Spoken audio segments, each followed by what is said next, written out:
നീ കാരണം ഉണ്ടല്ലോ തലയെ കൂടെ മുണ്ടിട്ടോണ്ടാ ഞാൻ റോഡിൽ ഇറക്കുന്നത്. ആൾക്കാർ എന്റെ മുഖത്ത് നോക്കി ചിരിക്കും, അറിയാവോ? ആ തലയിലിട്ടേക്കുന്ന മുണ്ടെടുത്ത് ഉടുത്തു കഴിഞ്ഞാൽ പ്രശ്നമുണ്ടോ? ആ നാണക്കേട് സഹിച്ചിട്ടുണ്ടല്ലോ. ഞാൻ എത്ര വട്ടം ആത്മഹത്യക്ക് ഒരുങ്ങിട്ടുണ്ടെന്ന് അറിയാവോ? പക്ഷെ എനിക്ക് ഉത്തരവില്ലാതായി. ഏത് ചോദ്യത്തിന് അച്ഛന് ഉത്തരവില്ലാത്ത എന്നോട് ചോദിക്കും, ഞാൻ മണിയായിട്ട് പറയാം. എടാ ആ ഉത്തരവല്ലടാ, ഈ പെരയ്ക്ക് ഉത്തരവില്ലാണ്ടായി പോയെന്ന്. ഓ ഇല്ല, ഫാൻ കണ്ടോ? അത് കണ്ടോ? വെറുതെ ഇട്ടേക്കൊന്നു.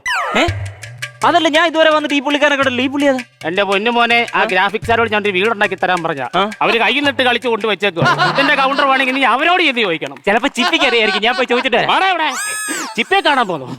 സത്യം പറയണ, നീ എന്തിനാണ് ഇവിടെ വന്നത്? എനിക്ക് സെന്ററിലേക്ക് കാണണം, പോണം.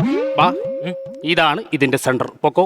ഈ സെന്റർ അല്ല അച്ഛാ, എന്റെ ഭാര്യ സെന്ററിലേക്ക് കാണണം, പോണം. അപ്പൊ നീ രണ്ടാമതും കല്യാണം കഴിയും. അതിനാ ഇപ്പൊ ഒരു കൊച്ചിന്റെ കാര്യം പറഞ്ഞത് അങ്ങനല്ല. പിന്നെ ഞാൻ പറഞ്ഞുതരാം. അകത്ത് കിടക്കുന്ന ചിപ്പിയല്ലേ, അവളെ ഞാൻ സ്നേഹം കൂടുമ്പോൾ സെൻട്രലാന്ന് വിളിക്കും. എങ്ങനെ വിളിക്കും? സെൻട്രലാന്ന് വിളിക്കും. എങ്ങനെ വിളിക്കും? സെൻട്രലാന്ന്. അവളെ കുറ്റം പറഞ്ഞിട്ട് ഒരു കാര്യമോ ഇല്ല.